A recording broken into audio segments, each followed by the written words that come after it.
기도하고 시작하겠습니다. 하나님 아버지, 오늘도 또 새로운 한 주를 시작할 수 있도록 주님께서 인도해 주셔서 감사드립니다.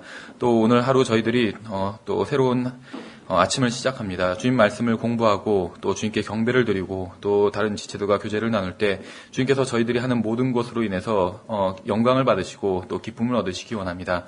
주님, 저희들을 진리로 인도해 주신다고 약속해 주셨습니다. 주님, 저희들을 진리로 인도해 주시고 또한 저희들 중에 아직도 주님의 진리를 올바로 깨닫지 못한 사람이 있다면 주님께서 은혜로 또 그 지체도 진리를 깨달을 수 있도록 인도해 주시기 원합니다.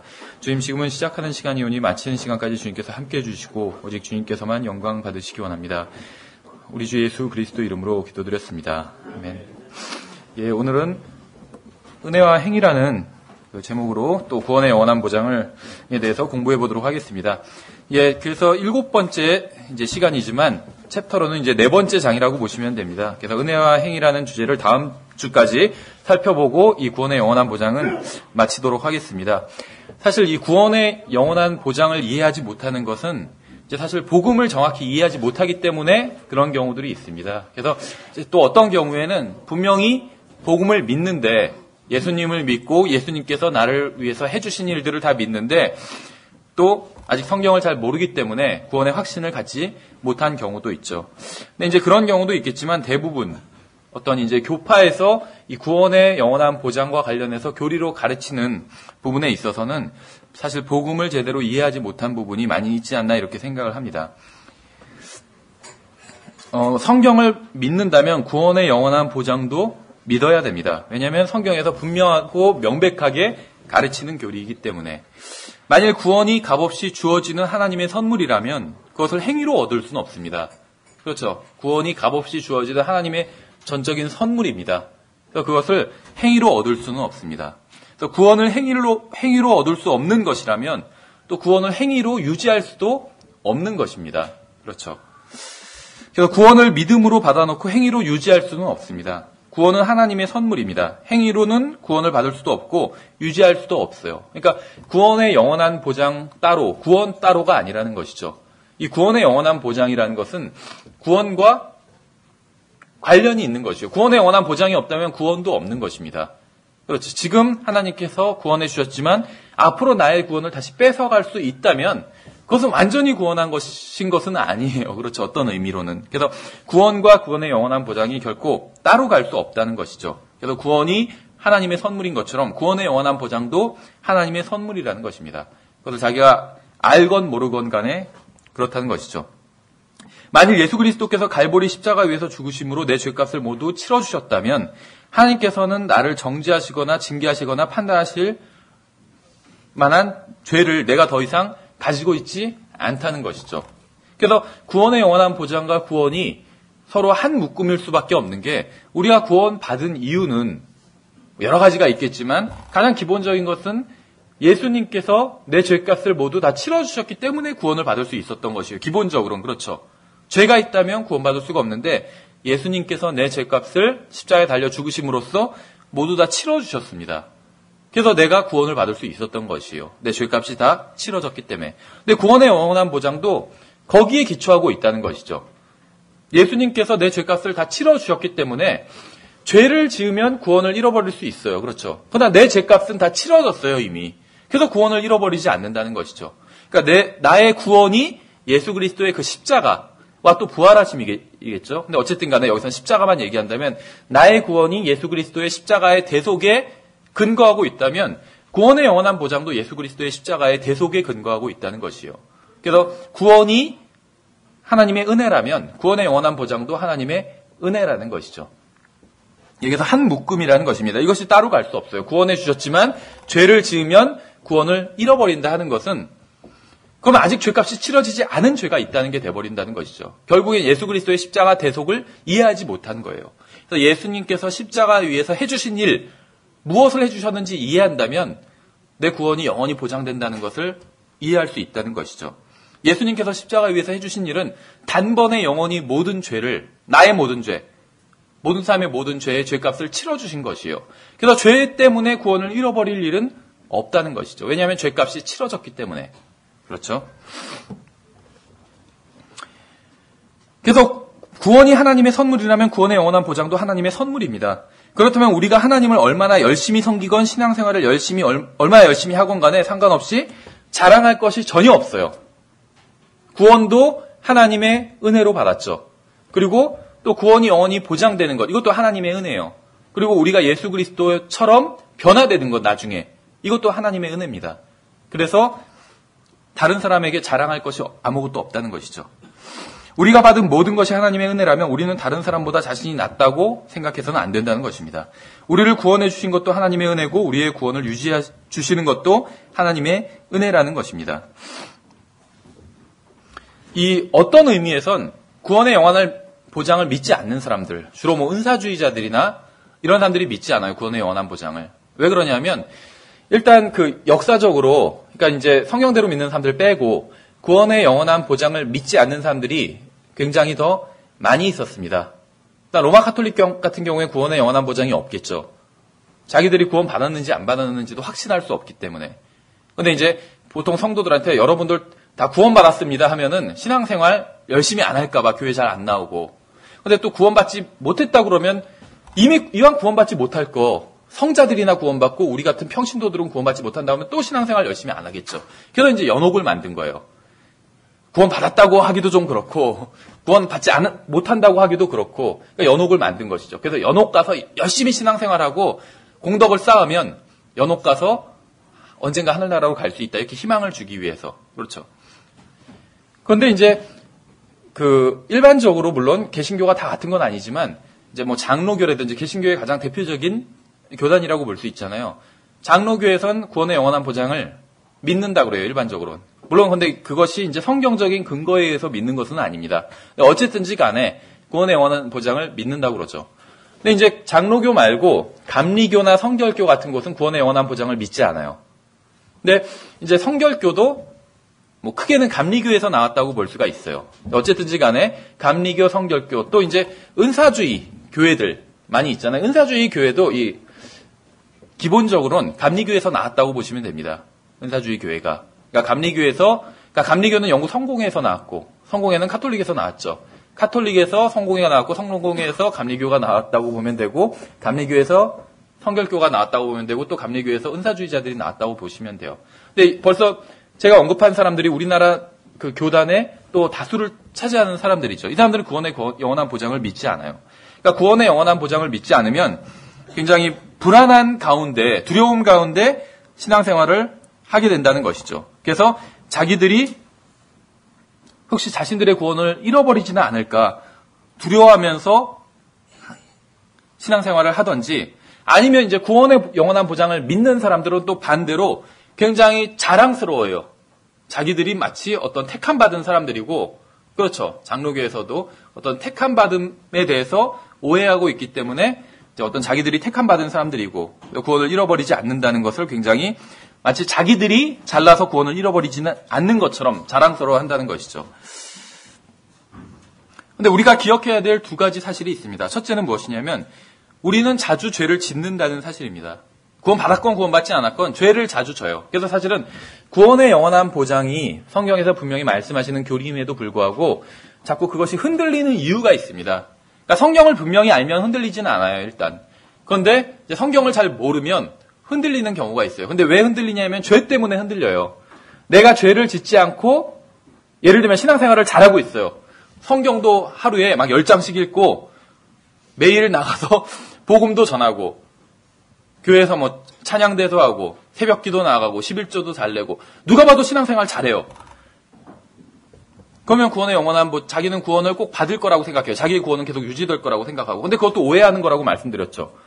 구원이 하나님의 은혜인 것처럼 구원의 영원한 보장도 하나님의 은혜예요. 내가 잘나서 하나님께서 내 구원을 유지해 주시는 것이 절대로 아니라는 것이죠. 근데 어쨌든 그렇게 신앙생활을 잘하다가 죄를 짓게 돼요.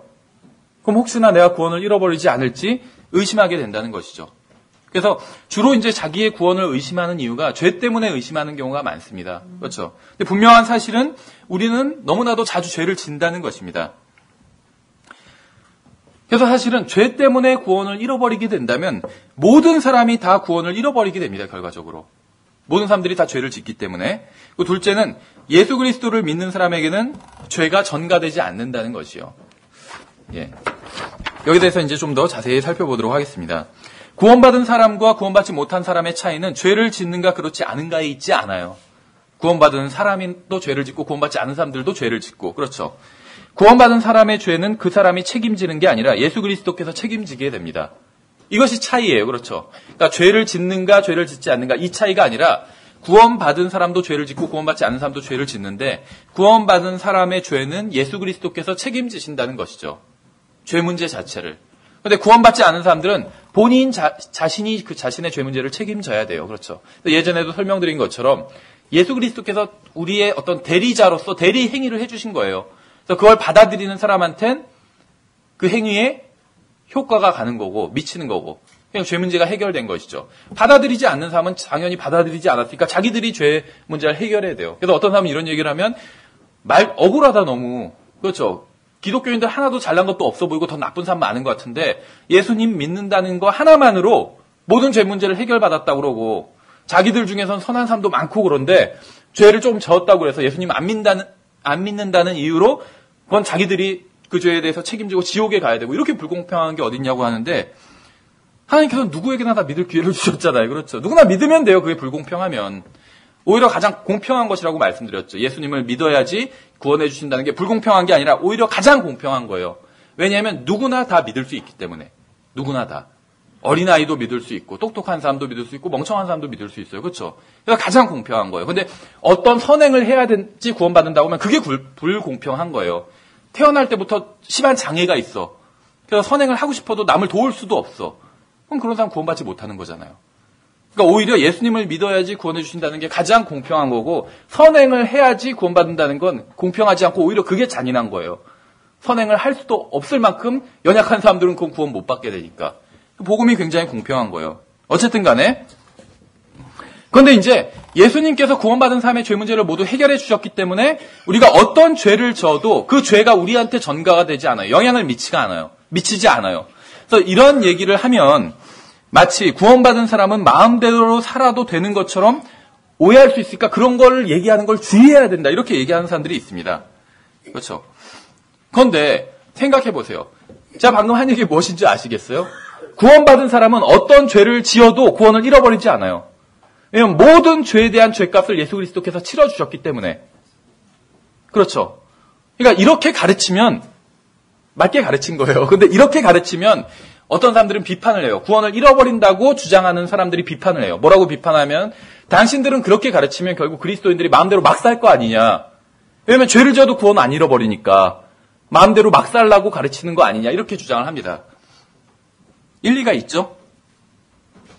일리가 있는 것 같은데 꼭 그렇지는 않아요. 그건 일리는 있는 것 같지만 사람의 어떤 심리 또 사람의 어떤 행동 양식을 모르고 하는 말이에요. 그것은.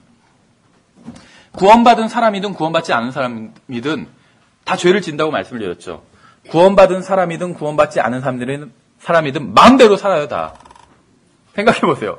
하나님의 뜻대로 사는 사람들이 여러분 주위에 구원받은 사람 포함해서 구원받은 우리들을 봐도 몇이나 될까요? 와, 저 형제는 정말 하나님의 뜻대로 살아. 거의 없지 않아요? 자기 자신을 봐도 그렇지 않아요? 마음대로 살아요. 절대 다수의 그리스도인들이 이 세상 사람들처럼 마음대로 살고 있어요. 그렇죠? 구원받았다고 해서 성경을 열심히 읽는 것도 아니고 복음을 열심히 전하는 것도 아니에요. 구원받았다고 해서 하나님의 뜻대로 사는 게 아니라는 것입니다. 그럼 어떤 사람이 하나님의 뜻대로 사느냐 하면 구원받은 사람이 하나님의 뜻대로 사는 게 아니에요. 어떤 사람이 하나님의 뜻대로 살까요? 하나님을 사랑하는 사람이 하나님의 뜻대로 살아요. 하나님을 사랑하지 않는 사람은 하나님의 말씀에 순종하지 않습니다. 구원받지 않은 사람이 하나님의 말씀에 순종하는 것이 아니라, 그러니까 구원받고 안 받고는 죽어서 하늘나라에 가느냐 지옥에 가느냐 그 차이뿐이 없어요. 그 외에는 모든 것이 다 똑같다고 보시면 돼요. 구원받았다고 해서 그 사람한테 더 어떤 영적인 점수를 부여해 줄 필요가 전혀 없다는 것입니다. 그러면 실망하게 돼요. 그러면은 어떤 사람이 하나님의 뜻대로 사느냐, 구원받은 사람이 하나님의 뜻대로 사느냐, 절대 그렇지 않다는 것이죠. 어떤 사람이 하나님의 뜻대로 사냐면 하나님을 사랑하는 사람이 하나님의 뜻대로 살아요. 그렇죠. 하나님을 사랑하는 사람이 하나님의 뜻대로 삽니다. 하나님을 사랑하지 않는 사람은 하나님의 말씀에 순종하지 않아요. 그 다음에 구원받건 구원받지 않았건, 그렇죠. 그래서 사랑이 끝까지 간다는 것이 고린도전서 13장에서도 사랑에 대해서 그렇게 강조하는 이유가, 가장 중요하다고 한 이유가 그거예요. 하나님의 뜻대로 살아야 되는데 그 열쇠는 하나님을 사랑하느냐에 있다는 것이죠. 그렇죠. 하나님을 사랑하지 않는 사람은 하나님의 말씀에 순종하지 않습니다.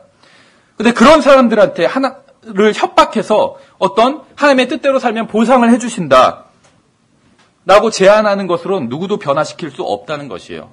아니면 하나님의 뜻대로 살지 않으면 여러분들 지옥에 갑니다, 이렇게 협박하는 것도 그 사람을 하나님의 뜻대로 살도록 만들 수가 없다는 것입니다.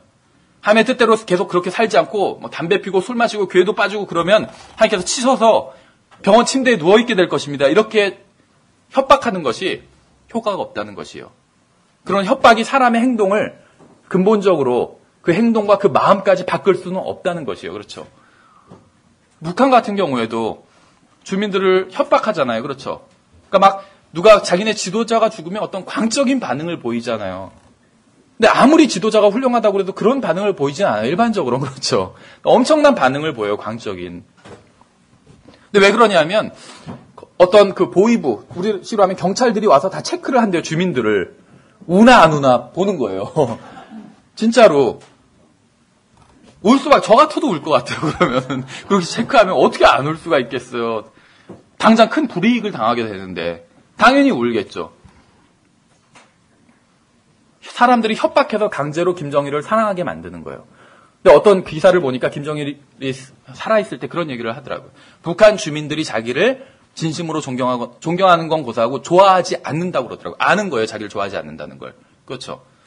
협박을 해서 좋아하게 만드는 건데 진심으로 좋아하게 만들 수는 없어요. 그렇죠. 마찬가지인 거예요.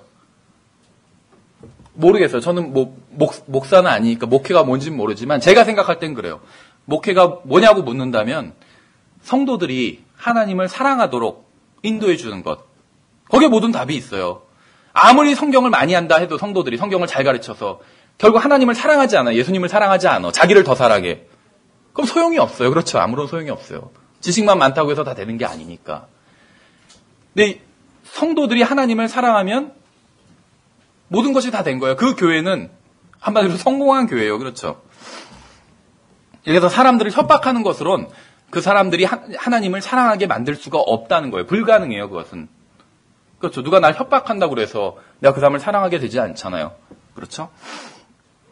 그래서 오직 예수 그리스도를 사랑하는 사람만이 변화된 모습을 보인다는 것이요. 진심으로 마음으로 예수님을 사랑하면 행동도 변하게 돼요.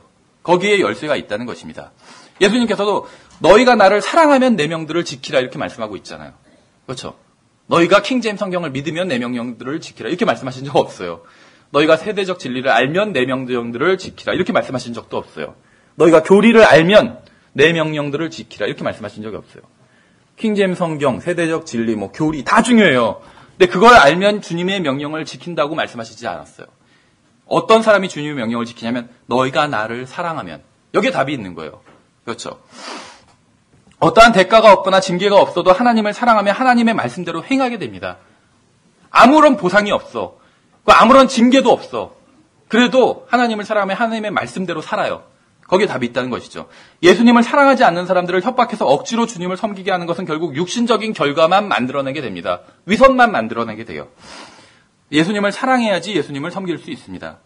요한일서 1장에서는 7절에서 그러나 그분께서 빛 가운데 계신 것 같이 만일 우리가 빛 가운데 걸으면 우리가 서로 교제하고 또 그분의 아들 예수 그리스도의 피가 모든 죄에서 우리를 깨끗하게 하시느니라 이렇게 말씀하고 있어요. 또 8절에선 만일 우리에게 죄가 없다고 우리가 말하면 우리가 우리 자신을 속이며 또 진리가 우리 속에 있지 아니하니라 이렇게 말씀하고 있습니다. 생각해보세요. 여기서 지금 요한일서 1장 8절에서 우리가라고 말하고 있어요. 사도 요한이. 그렇죠. 사도 요한은 구원받은 사람일까요? 구원받지 못한 사람일까요? 구원받았어요. 그러니까 사도 요한이 지금 우리가 죄가 없다고 말하면이라고 말할 때 그 우리는 자기도 포함한 우리예요. 그리스도인들을 말하는 거예요. 예수님 믿는 사람들. 예수님 믿는 사람들도 죄가 있다는 거예요. 저 어떤 그런 사람도 봤어요. 자기는 여태까지 죄를 지은 적이 한 번도 없다고 저한테 말하는 그런 사람도 봤어요. 목사인데 그러더라고요. 저 개인적으로 만난 자리에서. 거짓말이죠. 그건 거짓말하는 죄를 하나 더 지은 것뿐이에요. 죄를 안 지는 사람은 없죠. 여기서도 만일 우리가 죄가 없다고 말하면 우리 자신을 속이는 거라고 그랬잖아요. 그것은. 그 진리가 우리 속에 있지 않다고 그랬어요. 오히려 죄가 있다고 얘기해야지 진리가 우리 속에 있는 것이죠. 우리는 끊임없이 죄를 짓습니다. 구원받은 사람들도 끊임없이 죄를 지어요. 몇 가지만 확인해 보겠습니다. 예를 들면 성경은 쉬지 말고 기도하라고 말씀하고 있어요. 쉬지 말고 기도하라. 명령이에요. 제안이 아니에요. 이것은 그렇죠. 사도 바울의 제안이 아니에요. 그냥 쉬지 말고 기도했으면 좋겠습니다. 이런 얘기를 하는 것이 아니에요. 쉬지 말고 기도하라 명령이에요. 우상 숭배를 하지 말지니라 이런 명령과 똑같은 명령이에요. 그렇죠. 생각해 보세요. 여러분들이 우상을 만들어요. 거기에 막 절을 하고 있어요. 그럼 죄인가요? 그거는? 죄죠. 왜 죄예요, 그게? 우상 숭배를 하는 게 왜 죄예요? 아니면 간음을 해요, 여러분이. 죄인가요? 죄예요. 왜 죄죠, 근데 그게? 하나님께서 하지 말라고 하셨잖아요. 우리는 권위가 있다는 것이죠. 그렇죠. 하나님께서 하지 말라고 하면 그건 죄예요. 하지 말라고 하신 거, 또 하라고 하신 걸 안 해도 죄예요. 그런데 쉬지 말고 기도하라고 말씀하셨잖아요. 이렇게 안 하면 죄인 거예요. 우상 숭배를 한 거나 똑같은 거예요. 쉬지 않고 기도하시나요? 쉬지 않고 기도하는 사람이 있을까요? 모르겠어요. 있을 수도 있겠죠. 대부분 여기에 걸려요, 다. 쉬지 않고 그렇죠. 우리 주위를 보면 우리는 쉬지 않고 기도하지 않아요. 우리는 다른 성도들을 위해서 끊임없이 기도하지도 않아요. 그렇죠. 만약 우리가 영적인 체한다면 그거는 위선일 뿐이라는 것입니다. 우리는 실제로 그렇게 영적이지 않기 때문에. 만일 우리의 구원이 유지되기 위해서 우리가 의롭게 살아야 한다거나 하나님께 복을 받기 위해서 우리가 의롭게 살아야 된다면 그건 우리한테 안 좋은 얘기라는 것이죠. 결국은. 생각해보세요. 하나님께서는 우리가 다른 사람을 자신과 같이 사랑하라고 말씀하고 있어요. 다른 사람을 자신과 같이 사랑하라고. 근데 우리는 그렇게 하지 않아요. 그렇죠. 다른 사람은 고사하고 가족도 사랑하지 않는 경우도 있잖아요. 같은 교회 다니는 사람조차도 사랑하지 않아요. 다른 사람은 고사하고 같은 교회에 다니는 성도들조차도 사랑하지 않는 경우가 많이 있어요. 그렇죠. 그러니까 하나님 말씀을 어긴다는 거예요. 죄를 짓고 있다는 것이죠, 우리가. 자신들이 대단한 그리스도인이라고 생각하면서 자신들이 주님을 위해 일한 업적을 자랑하고 또 뿌듯해하는 사람들이 있습니다. 우리 교회처럼 주님 섬기는 교회가 어딨냐고 하면서 뿌듯해하는 사람이 있었어요. 제가 과거에 다닌 교회 중에 그런 교회 있었어요. 목사님이 항상 나오셔서 여러분 대단하다고. 우리 교회 같은 교회가 어디 있냐고 이 세상에 하면서 항상. 그런데 쉬지 않고 기도하지도 않고 이웃을 자신과 같이 사랑하지도 않는다면 자기 자신에 대해서 자기네 교회를 너무 자랑스러워할 필요는 없다는 것이죠. 또 주님께서는 모든 사람들에게 복음을 전하라고 말씀하셨잖아요. 그렇죠. 근데 우린 모든 사람한테 복음을 전했나요? 이 명령 지키지 않았어요. 그럼 우리가 결국은 죄를 지었다는 것이죠. 그렇죠. 그래서 성경은 만일 우리에게 죄가 없다고 우리가 말하면 우리가 우리 자신을 속이며 또 진리가 우리 속에 있지 않냐 이렇게 말씀하고 있는 거예요. 죄를 짓고 있기 때문에 죄 없다고 하지 말라는 거예요. 그렇죠.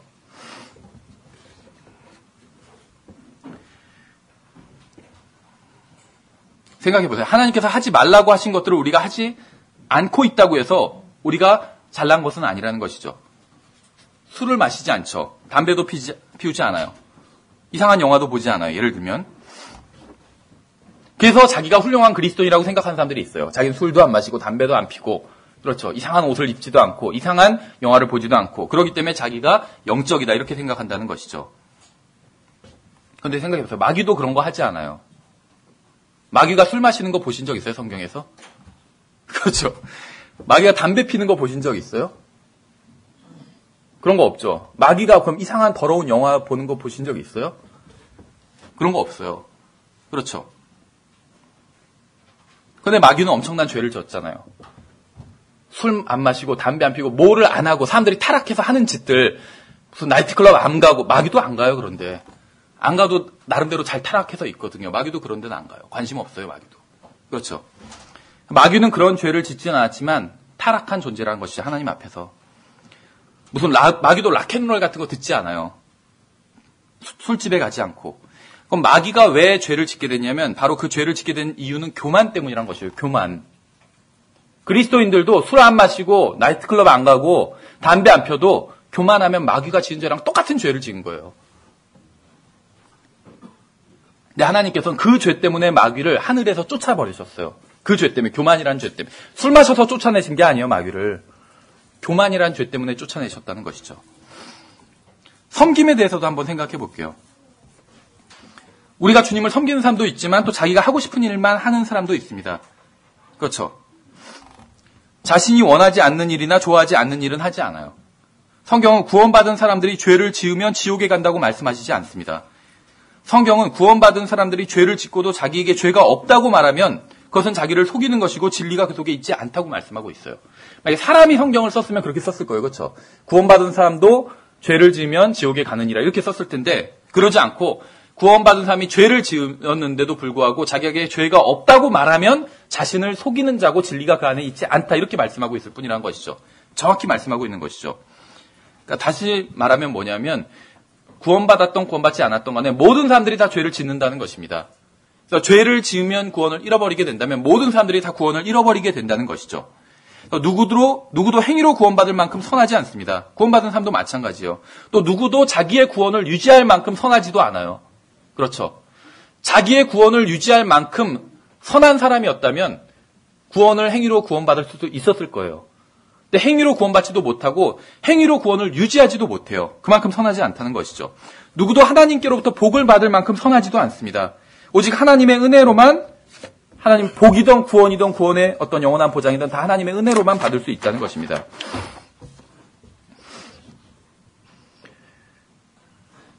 우리는 죄를 짓는 것을 멈출 수가 없어요. 그렇죠? 하나님을 싫어하는 육신의 썩은 본성을 제어할 수 있는 것은 아무것도 없습니다.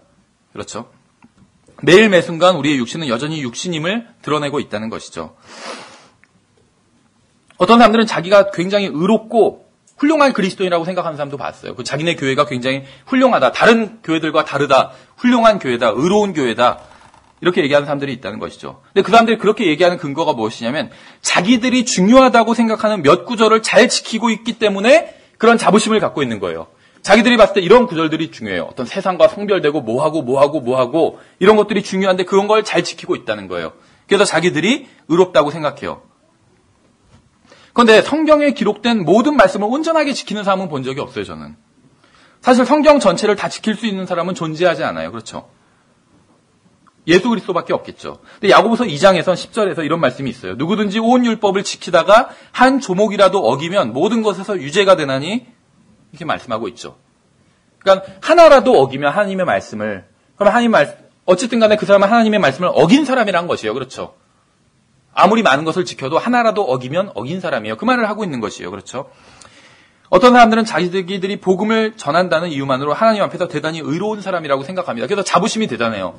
자기들은 몇 년도부터 복음을 전했고 50년대부터 복음을 전했고 어쩌고저쩌고 하면서 복음을 전한다는 것은 훌륭한 일입니다. 그러나 그것은 하나님께서 하신 명령 중에 하나만 지키는 거예요. 그렇죠? 복음을 전하라는 명령을 하셨어요. 하나님께서. 복음을 전하면 훌륭한 거예요. 근데 하나만 지킨 것이죠. 하나님의 명령 중에서. 하나님께서 명령하신 모든 명령을 평생 매일 매순간 온전히 지키지 못하면 다른 사람들과 똑같은 죄인이에요. 복음을 전한다 할지라도. 구원받은 죄인이겠죠, 물론. 그래서 우리가 자랑할 것이 하나도 없다는 거예요. 하나님 앞에서. 다른 사람보다 자신이 영적이라고 생각하면서 다른 사람을 깔볼 여지도 전혀 없다는 것입니다. 왜냐하면 성경에 의하면 우리 중 누구도 하늘나라에 갈 충분한 자격을 갖춘 사람이 아무도 없기 때문에 구원받지 못한 사람이나 구원받은 사람이나 모두 하늘나라에 갈 충분한 자격을 갖춘 사람은 아무도 없어요. 그냥 은혜로 거저 가게 된 것이지 어떤 자격을 갖춰서 가게 된 것은 아니라는 것입니다. 사도 바울은 구원받은 사람이었습니다. 그런데 로마서에서 어떤 고백을 하게 됩니다. 근데 로마서의 고백이 구원받은 사도 바울, 또 복음도 열심히 전하고 주님도 열심히 섬기고 심지어는 성경을 기록하고 있으면서 하는 고백이에요. 그렇죠.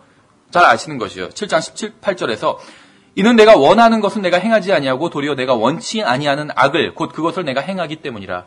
그러니까 구원받은 사람, 속사람이 있기 때문에 원하는 것들이 있어요. 하나님을 기쁘시게 해드리고 싶은 것들. 그런데 또 내 육신은 여전히 하나님의 말씀을 싫어하고 반대로 행하려고 한다는 것이죠. 그래서 지금 갈등을 일으키고 있는 것이죠. 그 고백을 하고 있는 것이죠.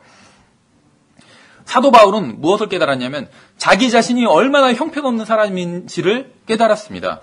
구원받기 전에 그랬다는 것이 아니라 구원받고 나서 복음을 전하고 사역자로서의 삶을 살아가고 신약 성경을 기록하면서도 그것을 그 현재 그 시점에서도 자기가 형편없는 사람이라는 것이에요. 그 고백을 하고 있는 것이에요, 지금. 19절에서 이는 내가 원하는 선은 내가 행하지 아니하고 도리어 내가 원치 아니하는 악을 곧 그것을 내가 행하기 때문이라. 이제 내가 원치 아니하는 그것을 내가 행하면 그것을 행하는 자가 더 이상 내가 아니요 내 안에 거하는 죄니라. 이렇게 얘기하고 있죠. 여러분, 주님의 뜻대로 살고 또 주님의 뜻대로 살려고 결심하지만 며칠 지나지 않아서 다시 옛 생활로 돌아가는 것을 경험해 보신 적이 있으실 거예요. 저도 그런 경험이 있어요. 그렇죠. 작심삼일이라고. 지금 이제 또 구정, 새해가 시작됐는데 새해가 될 때 결심을 하잖아요. 그렇죠. 또 그리스도인들도 결심을 해요. 올해는 뭐 성경 몇 장씩 읽고 어떻게 뭐 기도하고 뭐 복음 전하고. 근데 그게 오래 가지가 않잖아요. 그렇죠. 지금 그 얘기를 하고 있는 거예요. 로마서 7장 19절 20절에선. 교회에 와서 설교를 들을 때는 정말 마음을 새롭게 하고, 그렇죠. 지금 제가 이런 얘기를 하니까, 아, 그래, 맞아. 나도 다시 결심하고, 올해는 정말 주님을 위해서 살아야지. 이렇게 결심하지만, 일주일도 되지 않아서 오늘 성경 공부한 내용 전체를 다 완전히 잊어버리실걸요? 심지어는 설교자도 자기 한 것도 잊어버려요. 그러니까, 듣는 사람은 더 잊어버리겠죠. 근데 왜 이런 일이 벌어지는지 아세요? 결심을 하지만 다시 실패하고, 결심하지만 실패하고, 우리가 입고 있는 이 육신을 개선시키는 것은 불가능하기 때문에 그래요. 불가능해요. 만약에 우리의 육신을 개선시킬 수 있었다면 그렇게 하셨을 거예요, 하나님께서. 근데 그게 불가능해요. 여러분이 구원받았을 때도 육신은 여전히 육신이고, 구원받고 나서 영적으로 성장해 가도 육신은 여전히 육신이라는 것입니다. 사도 바울의 육신도 똑같은 육신이에요. 육신은 전혀 달라지지 않는다는 것입니다. 그래서 사람들은 선을 행하려고 하다가도 실패하고 낙심하게 되는 것입니다. 자신은 다른 사람들이 짓는 죄는 짓지 않는다고, 또 다른 사람이 가는 그런 곳에 가지 않고 죄를 짓지 않는다고 하지만, 그렇게 자랑하는 사람들도 그 사람들만 짓는 독특한 죄가 있어요. 그렇죠. 사람들은 자신의 죄를 보지 못하는 경향이 있습니다. 자신의 좋은 점과 다른 사람의 부족한 점을 비교해보고는 자신은 그만하면 훌륭한 사람이라고 생각한다는 것이에요. 그렇죠. 어떤 구원받지 않은 사람들 그런 얘기를 하잖아요. 그리스도인들 보면 형편없고, 그러면서 그리스도인들의 어떤 형편없는 점을, 잘못된 점, 부족한 점을 얘기해요. 그리고 자기는 이렇게 훌륭한 사람인다면서 자기의 잘난 점을 비교해요. 똑같이 못난 점을 비교해야 되는데 그리스도인은 다른 사람은 못난 점, 그리고 나는 잘난 점 이렇게 비교를 해요. 그러니까 억울하다고 생각하는 것이죠. 근데 그리스도인들도 마찬가지예요. 자기의 교회들이 잘났다고 생각하는 게 자기들의 잘난 점과 다른 교회의 못난 점을 비교하니까. 그렇죠. 우리 교회가 막 성경대로 바르게 믿는 점, 이것과 다른 교회가 잘못하는 점, 이런 걸 비교해요. 근데 예를 들면 잘못하는 교회인데도 굉장히 뜨겁게 주님을 사랑하는 교회도 있어요. 그렇죠. 그럼 우리 교회 못난 점과 비교하면 그 교회가 더 잘날 수도 있어요. 그렇죠. 그러니까 교만할 수 없다는 것이죠. 그래서 사도 바울이 계속해서 이제 고백을 합니다. 21절에 그런즉 내가 한 법을 발견하노니 곧 내가 선을 행하기 원할 때 악이 나와 함께 있는 것이로다. 내가 속 사람을 따라 하나님의 법을 즐거워하나 내 지체들 안에서 다른 법이 내 생각의 법과 싸워 내 지체들 안에 있는 죄의 법에게로 나를 사로잡아가는 것을 내가 보는도다. 오 나는 비참한 사람이로다. 오 나는 비참한 사람이었다 이가 아니라 지금 자기가 비참한 사람이래요. 성경을 기록하고 있으면서, 물론 자기가 성경을 기록한다는 거 알지 못했겠지만 어쨌든 간에 성경을 기록하고 있으면서도 비참한 사람이라고 고백하고 있죠. 우리가 죄로부터 자유로울 수 없다는 것이요. 왜 자꾸 이 얘기를 드리냐면 죄를 지으면 구원을 잃어버린다고 생각하는 사람들이 있기 때문에. 근데 죄를 안 지을 수가 없어요. 그러면 죄를 지으면 구원을 잃어버린다면 모든 사람들이 다 구원을 잃어버리게 된다는 것이요. 죄를 지으면 구원을 잃어버린다면 구원을 잃어버리지 않을 사람은 아무도 없다는 것입니다. 아무도 없어요. 전혀 70억 인구 중에서 단 한 명도 없다는 것이에요. 왜 그런지 아세요? 예를 들어 드릴게요. 예를 들면 뭐 거짓말하는 죄 많은 사람들이 걸리겠죠. 그렇죠? 그 무슨 살인, 간음, 도둑질 이런 것도 걸리는 사람들이 있겠죠. 근데 거짓말하는 죄는 더 많은 사람들이 걸려요. 그렇죠? 그런데 안 걸리는 사람이 있을까요? 없다고 보는데 있을 수도 있겠죠. 어떻게 보면 있을 수도 있어요. 만에 하나. 그렇죠. 그런데 그 사람이 생각하는 죄와 하나님께서 보시는 죄가 다를 수가 있어요. 예를 들면 생각해 보세요. 무슬림, 이슬람을 믿는 사람들을 무슬림이라고 불러요. 그렇죠. 그리스도인과 비슷한 말이에요. 무슬림이란 말. 무슬림들이 있어요. 무슬림들이 주로 하는 일 중에 하나가 이제 알라를 섬기고 뭐 그런 일들을 하죠. 근데 또 테러 단체를 지원하는 일을 해요. 자기들끼리 또 테러 단체를 조직해서 실제로 알라의 뜻에 반하는 사람들, 그 사람들은 이 세상에 물질적인 왕국을 세우려는 사람들이에요. 그래서 물질적인 어떤 실력 행사를 해요. 그래서 어떤 알라의 어떤 물질적인 왕국이 있는데 그게 지금 무슬림들이 사는 그 왕국이죠. 나라죠. 근데 거기에 위협이 되는 데는 테러 행위를 해요. 그래서 미국에 막 9.11 테러도 일으키고 세계 곳곳에서 테러 행위를 하잖아요. 그렇죠. 그러면 무슬림 테러 단체를 지원하는 건 죄일까요? 죄가 아닐까요? 여러분들이 그리스도인이 무슬림 테러 단체에 10,000원, 20,000원, 30,000원 지원을 해요. 마치 우리 지금 출판사에 지원하는 것처럼 정기적으로 지원해요. 무슬림 테러 단체. 그건 죄일까요? 죄가 아닐까요? 어려운 문제인가요? 죄예요. 그렇죠. 테러 단체에 지원하는 건 죄예요. 생각해 보세요. 근데 직접적으로 지원은 안 하고 간접적으로 지원해요. 그건 어떨까요? 죄겠죠. 간접적으로 지원하는 것도. 직접적인 죄만 죄가 아니라 간접적인 죄도 죄예요. 그렇죠. 여러분들이 차에 기름을 넣으면 그 돈이 어디로 갈까요, 결국? 무슬림한테 가요. 지금 세계 기름 팔아먹는 데는, 기름 나오는 데는 대부분이 다 중동이에요. 미국에서도 나오는데 미국에서 나오는 기름은 자기들 써요, 주로. 그렇죠. 팔진 않아요. 우리가 쓰는 기름은 중동에서 갖고 온 기름이에요. 그럼 그 기름이 어디로 들어가냐면 무슬림에 들어가요. 그럼 그 무슬림이 그 돈을 갖고 테러 단체도 운영하고 자기네 국가도 운영하고 알뜰살뜰하게 쓰겠죠. 우리가 간접적으로 쓰는 거예요. 차에 기름을 넣으면. 그럼 이제 차가 없는 사람들은 나는 그렇게 안 한다고 하는데 버스 타고 오면 그 버스비를 내잖아요. 그럼 그 버스비에서 기름값을 낼 거 아니에요. 걸어 다녀야 돼요. 그럼 걸어 다녀요. 전철만 타든지. 그렇죠. 근데 그렇게 해도 간접적으로 테러 단체에 지원하는 수 있는 방법은 다양해요. 굉장히 많다는 것이죠. 아주 많아요. 미국 같은 데는 더 극렬해요. 이런 예들이. 예를 들면 포르노 잡지를 만드는 사람들에게 지원하는 건 죄일까요? 죄가 아닐까요? 죄죠.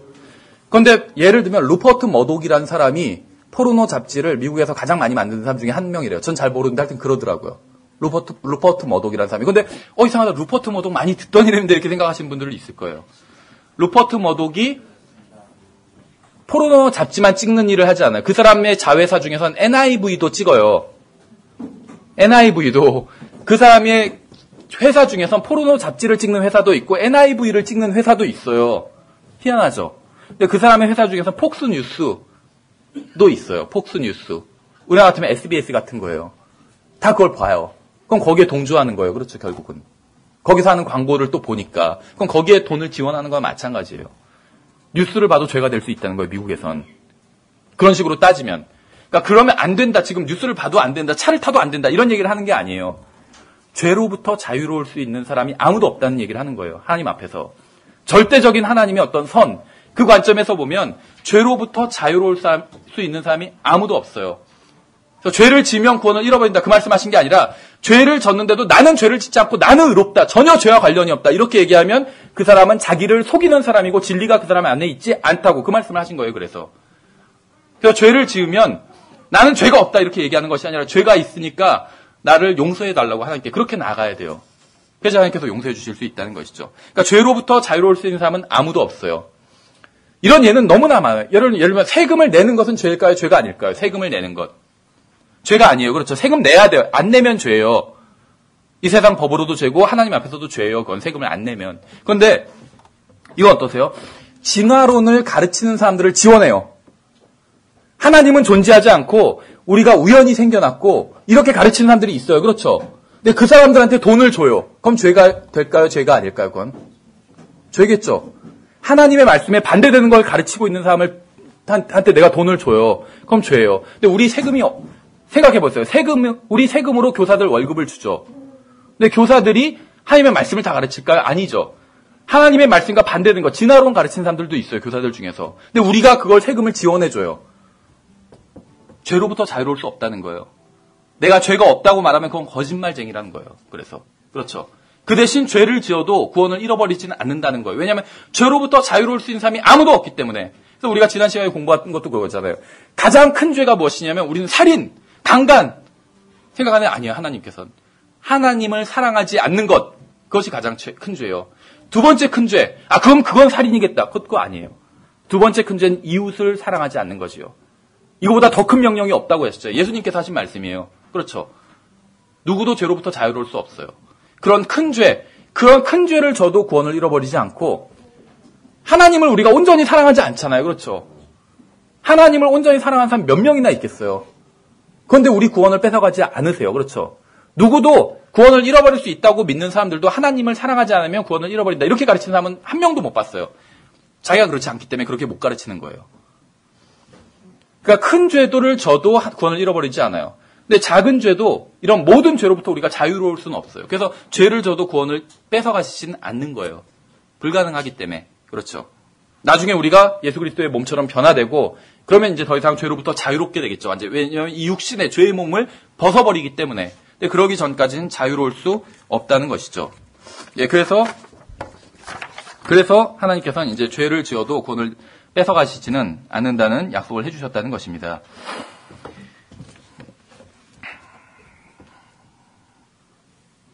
그래서 구원을 잃어버릴 수 있다고 주장하는 사람들이 있어요. 근데 그들은 죄를 지으면 구원을 잃어버리게 된다고 주장을 하는데 문제는 그들이 말하는 구원을 잃어버리게 하는 죄는 성경이 말씀하시는 죄와 다르다는 것입니다. 그들은 자신들의 기준에 따라 구원을 잃어버리게 하는 죄가 무엇인지 결정해요.